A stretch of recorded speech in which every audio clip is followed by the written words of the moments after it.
Okay, so here is riding mowers data set. So model regression. Okay, so bring regression in, connect it, and make sure that logistic regression is selected. Yes. And that's it. Then you run the regression. You click OK.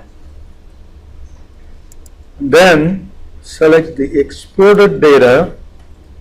We want the propensity. That's what we're trying to do here. So go to train, do browse. Okay. So we have the residual predicted. Okay, so we have predicted ownership, predicted non-ownership. So it gives you both. Okay. So what I'm going to do is to export this into Excel, and then we'll take the propensity for ownership. Ownership is the event. So propensity for ownership, and copy paste it into the shell file that we were working with. Okay. So export to Excel. All right. So now we're going to take the predicted ownership. These are the propensities for the event. So I'm going to copy that and paste it here. Oh, okay, so let me go back here and I'll omit the label at the top. I'll just get the values alone. I don't want to mess the labels, column headers here. Okay, so these are the probabilities.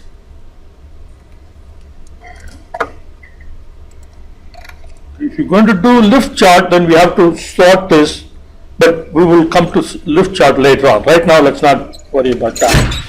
Okay. Now we can compute these fit statistics, okay, like what we did in predictive models. So here we need y, and then we can do y minus y hat. So y is, okay, remember the event here is ownership. Okay, the property, they own a rider, riding mower. Okay, so we can do if statement, if equal to owner, then 1, otherwise 0. Okay, so now this is what regression would have done. It could have converted the binary variable into a 0, 1 variable, and then it would have run the logistic regression. So we'll be talking about logistic regression later on. Okay, so right now we are only interested in looking at the performance measures. So now copy that. So now we have the y values, and the propensity is the probability. That's your y hat for each of them, right? So now you do y minus y hat. That is your error, and you do an absolute value of that error so that you can compute mean absolute error.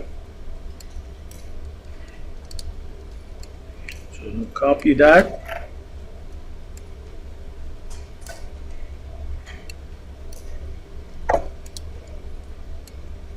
And then we can go ahead and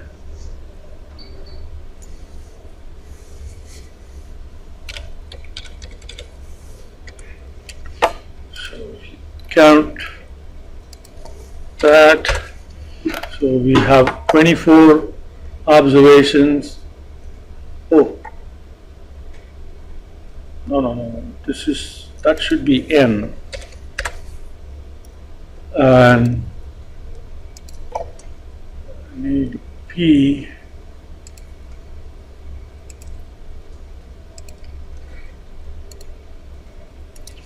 So P here is 3. P is how many parameters are in the model. So that would be income is 1, lot size is 1, and the constant beta sub 0 is 1. So the 3 parameters. So degrees of freedom for error is that, right? Now SSE, sum of squared error, exactly like what we did before. So sum SQ, right, which is that one, sum SQ of that. So that is your sum of squared error. So mean squared error is that divided by the degrees of freedom for error. Well, average squared error is that divided by n. Mean squared error is SSE divided by the degrees of freedom. Okay. And then square root of that would be the square root.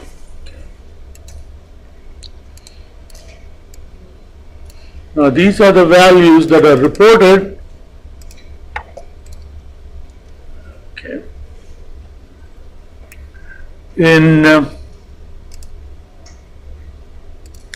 here, if you look at the results of the regression, okay, so here are the fit statistics. Okay, so you can copy paste them and then you can check it out.